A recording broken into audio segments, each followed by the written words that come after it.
Orang-orang mafia saat ini. Ketiga, empat. Katanya merakyat, tapi rakyat semuanya ditindas. Katanya merakyat, tapi undang-undang diperbaiki hanya menguntungkan semua pejabat yang mengatasnamakan wakil rakyat. Undang-undang hanya berlaku buat orang yang berduit saja, tidak punya Tuhan. Mereka bersumpah di atas jabatan yang mengatasnamakan Allah, tapi mereka tidak takut dengan Allah, itu murka mereka semua. Kelima, saya butuh keadilan. Keadilan sosial bagi seluruh rakyat Indonesia. Saudara-saudara kita. Guys, di sini Ibu Widya menangis ya, dan dia tampak sangat-sangat merasa sakit hati karena tidak mendapatkan keadilan di Indonesia ini. Seakan-akan dia itu menyindir bahwasanya keadilan di negeri ini hanya milik pejabat dan hukum itu bisa dibeli. Apakah Ibu Widya ini yang baru-baru ini viral menyuarakan kebenaran untuk membuka kasus Vina Cirebon? Apakah dia diancam dan mendapatkan ancaman dan apapun itu sehingga membuat dia menangis terseduh-seduh dan segukan sampai segininya guys? Apakah dia diancam oleh orang-orang tertentu, oleh oknum-oknum atau pejabat-pejabat sehingga dia mencurahkan isi hatinya? Kenapa hukum itu bisa dibeli? Apakah hanya untuk pejabat-pejabat saja, orang-orang yang berpangkat dan lain-lain? Dia meminta dan mengeluh kepada presiden agar semuanya itu mendapatkan keadilan seluruh rakyat Indonesia seperti itu.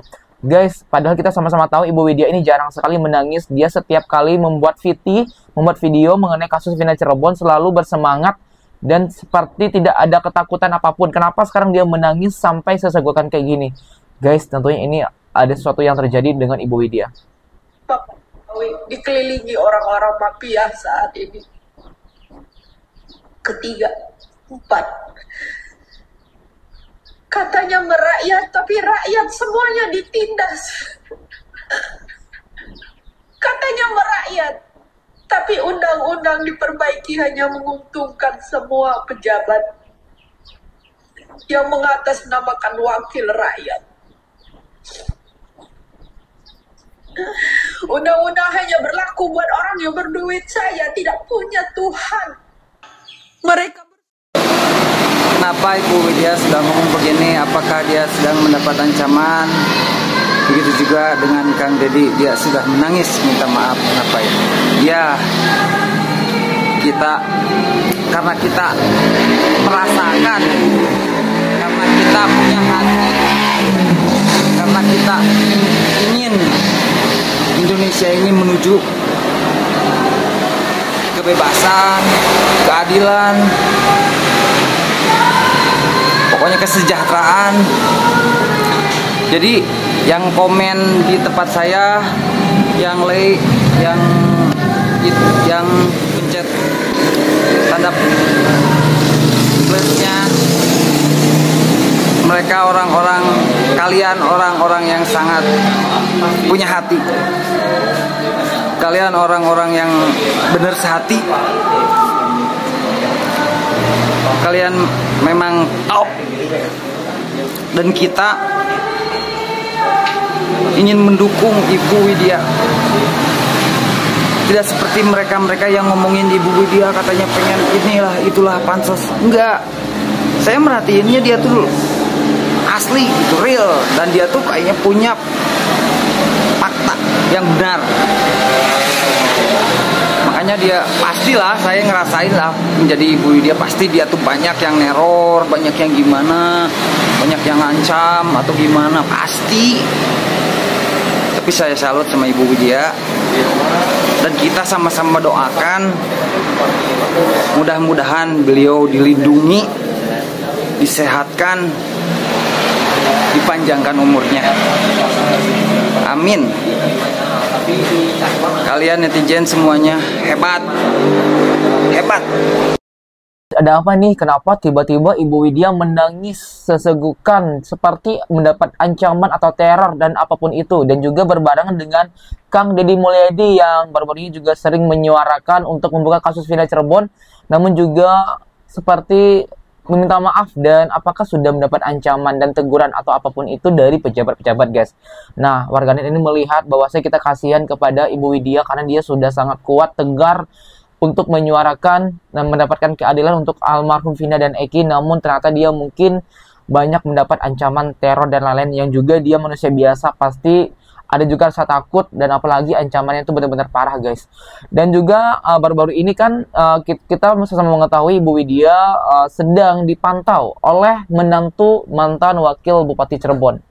Ada satu akun nih yang lagi kita pantau, soalnya udah nyebut nama ya. Terus sebenarnya gue males banget ya mau komen tadinya di VT-nya mantunya ex Bupati Cirebon ini. Cuman pengen ngeluarin kata-kata aja deh dikit buat si Mbak yang terhormatnya. Ini bukan gue belain Ibu Widya atau seperti apa ya, gue juga nggak kenal tuh sama Ibu Widya. Cuman jangankan keluarga lu deh Mbak ya, petinggi-petinggi yang lain aja disebut lo namanya sama Ibu Widya.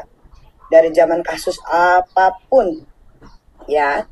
Jadi Mbak kalau ngerasa nggak salah, ya ngapain koar-koar Mbak, kenapain kamu yang sakit hati, buktinya keluarga kamu aja kan klarifikasi sana sini gitu kan.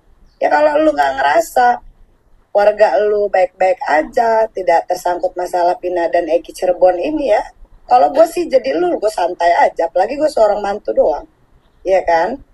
Jadi kenapa lu harus yang panas dengan komentar netizen tentang komentar dari Ibu Widya gitu.